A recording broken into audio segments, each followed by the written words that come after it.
बिस्मिल्लाहिर्रहमानिर्रहीम। स्टूडेंट्स अस्सलामु अलैकुम। उम्मीद है आप लोग खैरियत से होंगे।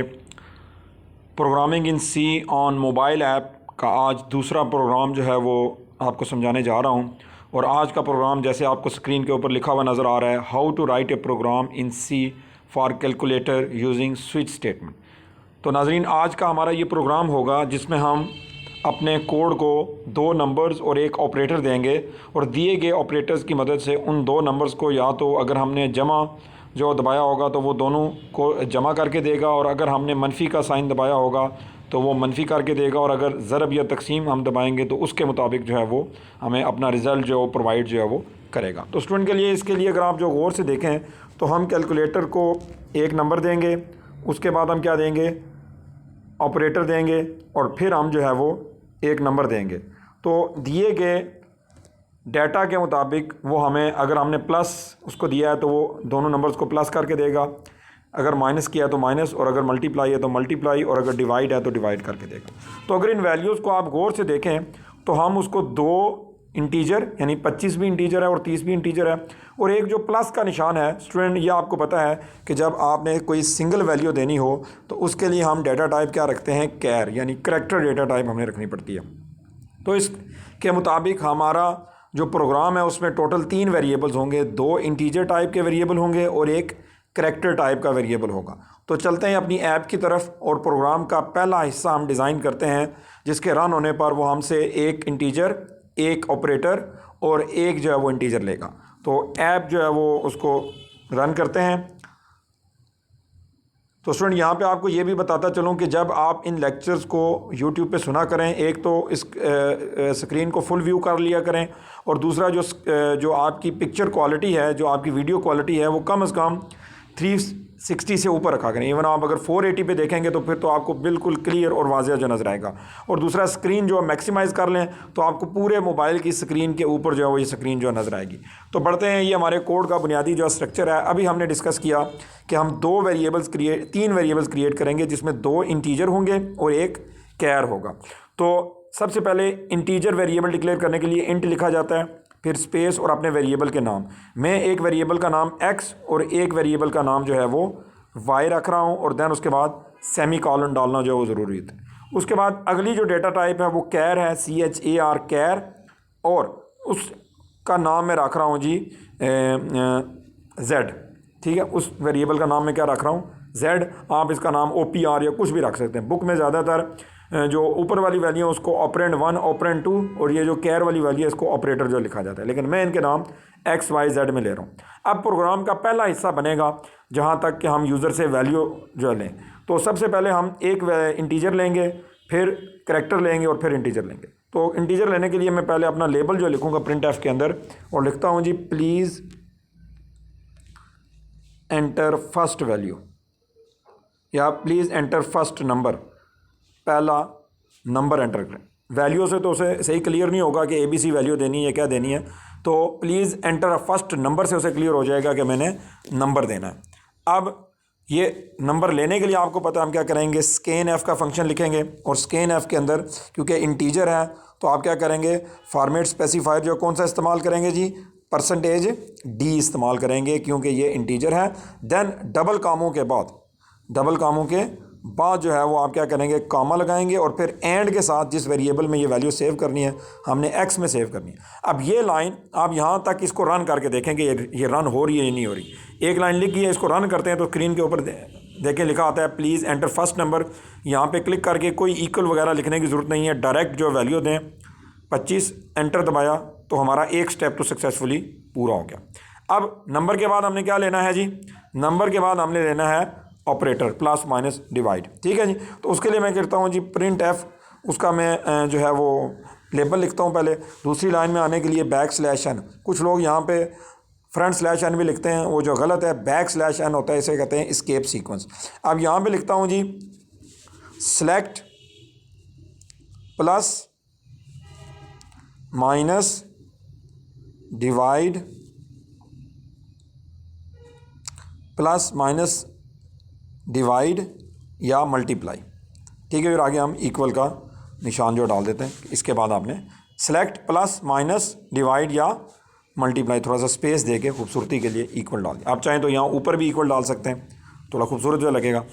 अब करैक्टर की वैल्यू लेने के लिए स्टूडेंट मैंने आपको बताया हुआ है कि वैसे तो हम स्कैन एफ भी यूज़ कर सकते हैं, लेकिन स्कैन एफ में मसला ये होता है कि की दबाने के बाद आपको एंटर जो दबाना पड़ता है, जबकि यहाँ ऐसा होना चाहिए कि जो ही हम जमा दबाएं तो अगले स्टेप पे वो चला जाए। तो उसके लिए फिर हम क्या करते हैं, जिस वेरिएबल में उसको सेव करना है उसका नाम और इक्वल्स टू एक फंक्शन लगाते हैं गेट CHE, जिसे कहते हैं इको, गेट करैक्टर इको, और उसके बाद इसकी पैरेंथेसिस जो हमें ये बताती है कि ये बिल्ट इन फंक्शन है। अगर आप सादा गेट CH लगाएंगे तो उसमें करैक्टर आपको नज़र नहीं आएगा कि आपने जमा दबाया, नफ़ी दबाया, ज़रब दबाया, तकसीम दबाया। तो यहाँ पे क्या होगा, करैक्टर जो नज़र भी आएगा। अब चलते हैं इसको रन करके देखते हैं। पहला नंबर देते हैं जी 25। जो ही मैंने एंटर दबाया दूसरी वैल्यू आ गई। अब यहाँ पे देखिएगा, जो ही मैं प्लस दबाऊंगा, मैंने प्लस दबाया और ये कंप्लीट हो गया। ठीक है जी। एक मरतबा फिर करैक्टर हमें जो नज़र नहीं आ रहा उसको नज़र आना चाहिए 45 या 46। और अब मैं इसको देता हूँ जी डिवाइड। करैक्टर जो नज़र नहीं आ रहा यानी इसको स्किप जो कर रहा है स्टूडेंट, तो पहले हम अगली लाइन लिख लेते हैं प्रिंट एफ, और प्रिंट एफ के अंदर मैं आपको उसे कहूँगा \n, और अब क्या कहूँगा, please enter the second number. ठीक है जी, प्लीज़ एंटर सेकंड नंबर। ठीक है जी।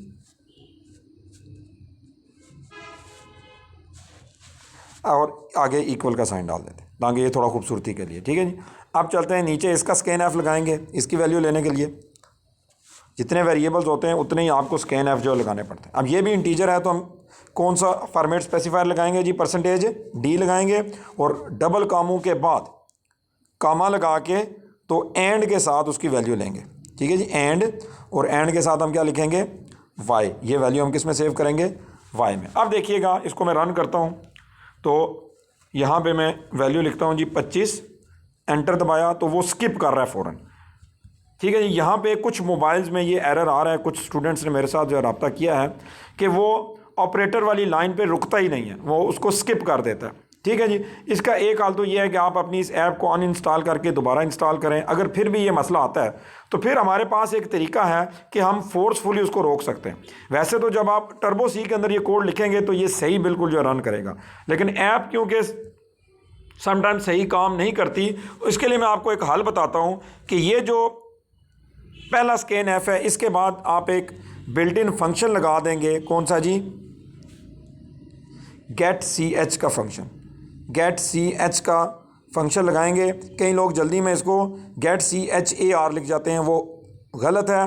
गेट CH ये हमें पता है कि प्रोग्राम को रोकने के लिए होता है, तब तक रोकता है कि जब तक आप कोई एक की ना दबा लें। तो लिहाजा अगर तो आपका कोड सही चल रहा था इसके बगैर तो फिर तो कोई इशू नहीं, यानी आपको वो करैक्टर लेने दे रहा था जैसे अभी लेने देगा। ये देखें मैं इसको रन करता हूँ तो वो क्या बता रहा है, पहली वैल्यू क्या है जी 25, एंटर दबाया, कहता है साइन दें। तो अब देखें यहाँ पे जमा का निशान आया है।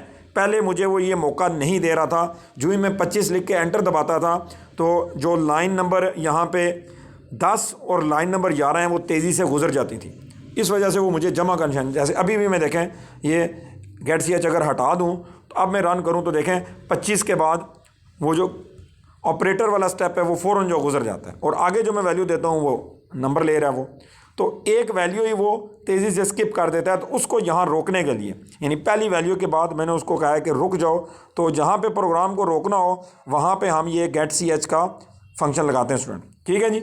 अब इसको मैं रन करता हूँ तो देखिएगा वो तीनों वैल्यू लेगा। पहली वैल्यू मैंने उसे दी जी 25, दूसरी वैल्यू वो मांग रहा है कि दूसरी वैल्यू मैं उसको दे रहा हूँ जी डिवाइड।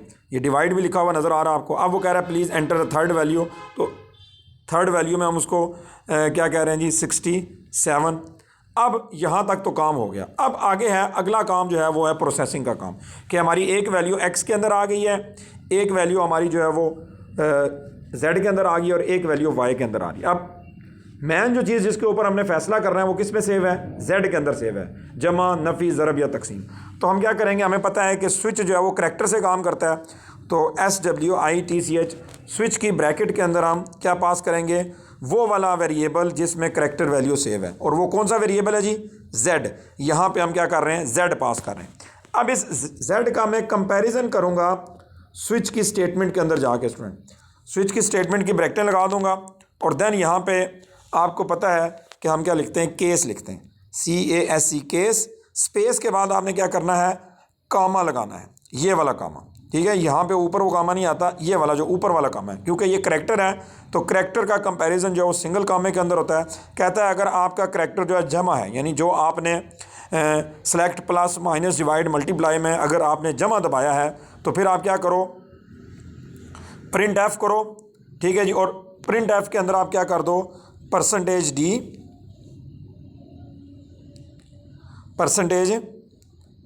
%d और फिर डबल कामा के बाद ये वैल्यू कहाँ से उठाएगा? x जमा y से। यानी अगर आपने जो केस आपने जो की दबाई है वो जमा की दबाई है तो वो क्या करेगा? सिर्फ और कोई लाइन नहीं लिखेगा, सिर्फ दोनों को जमा करके जो जवाब बनता है, जैसे 25 जमा 25 दबाया तो 50 लिखा हुआ आ जाएगा। ठीक है जी, फिर इसकी ब्रेक लगानी होती है केस की, BRE के ब्रेक। ये ब्रेक लग गई, इसके आगे कोई ब्रैकेटें नहीं होती। देन आगे आ जाता है केस 2। केस 2 में हम देखेंगे कि अगर आपने दबाया है जी मनफी, यानी आपने मनफी के अलावा, अच्छा केस के आखिर में आपने ये कॉलन साइल भी डालना होता है, अदरवाइज़ ये एरर आएगा स्टूडेंट। ठीक है जी, तो इस केस के आगे भी हम कॉलन साइन डालते हैं और फिर प्रिंट एफ।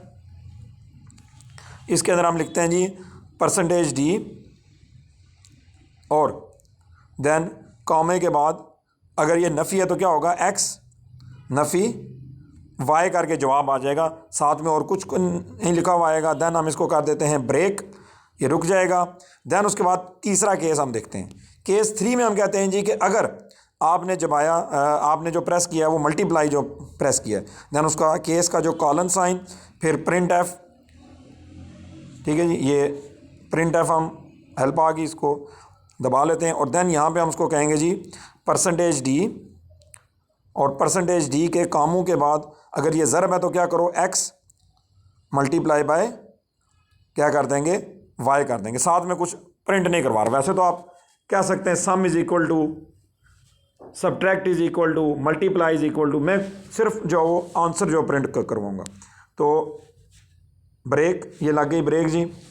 अब आ जाते हैं आखिरी केस। अगर आपने दिखाया जो की प्रेस की है वो है जी फ्रंट स्लैश यानी डिवाइड, तो फिर क्या हो? तो उसके लिए भी हम क्या करेंगे? Print F. ठीक है जी, और इसमें हम लिखेंगे जी %d और उसके डबल कामों के बाद ये वैल्यू कहाँ से उठाएगा? x डिवाइडेड बाय क्या करेगा? y करेगा, x डिवाइडेड बाय y करेगा। ठीक है जी, और देन उसके बाद क्या आ जाएगी जी? इसकी ब्रेक आ जाएगी। तो इसको हम क्या करेंगे? ब्रेक, ये ब्रेक लग गई। अब अगर वो इनके अलावा कोई की दबा देता है, ABC जो दबा देता है, तो देन फिर क्या चलेगा? डिफ़ॉल्ट जो चलेगा। डिफ़ॉल्ट जो क्या होगा जी?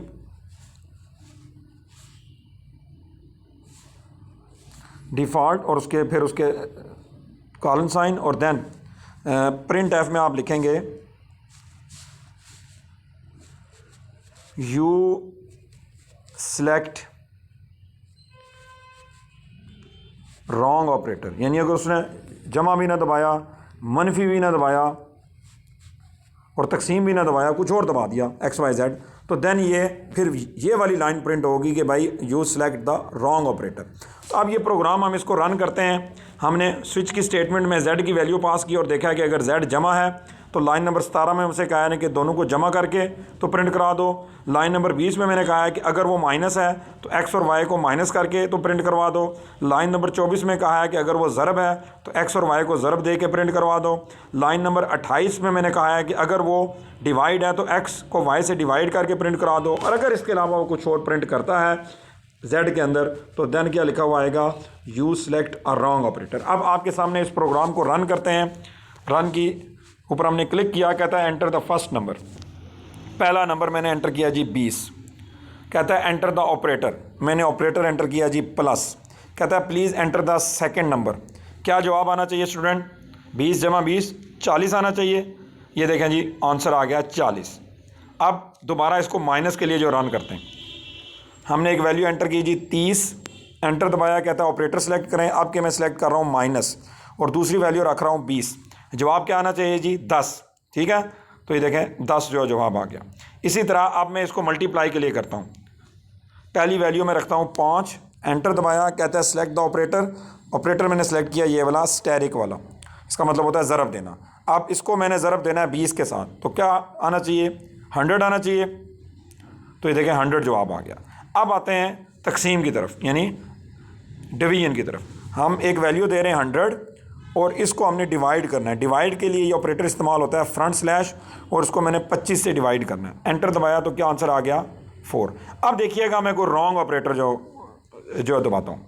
जैसे मैं यहाँ पे करता हूँ जी 200 और ऑपरेटर की जगह मैंने क्या लिखा है ए को 200 को ए कर दो 20 के साथ। अब देखिएगा क्या कहता है, यू सेलेक्ट रॉन्ग ऑपरेटर, यानी हमने जमा, नफ़ी, तकसीम या ज़रब के बजाय ए लिख दिया वहाँ पे, तो उसने फ़ौरन जज कर लिया है कि ये ऑपरेटर केसेस में है ही नहीं, तो उसने आखिरी जो डिफ़ॉल्ट है वो चला दिया है कि भाई आपका ऑपरेटर जो है वो रॉन्ग है। तो स्टूडेंट ये आपके सामने मैंने एक कोड लिखा कैलकुलेटर का। अब इसमें एक लाइन जहन में रख लीजिएगा, ये जो लाइन नंबर 9 है, ये आप अगर टर्बो सी में कोडिंग कर रहे हैं, जो इसका अपना जो कंपाइलर है वहाँ पे ये लाइन आपको नहीं लिखनी पड़ेगी।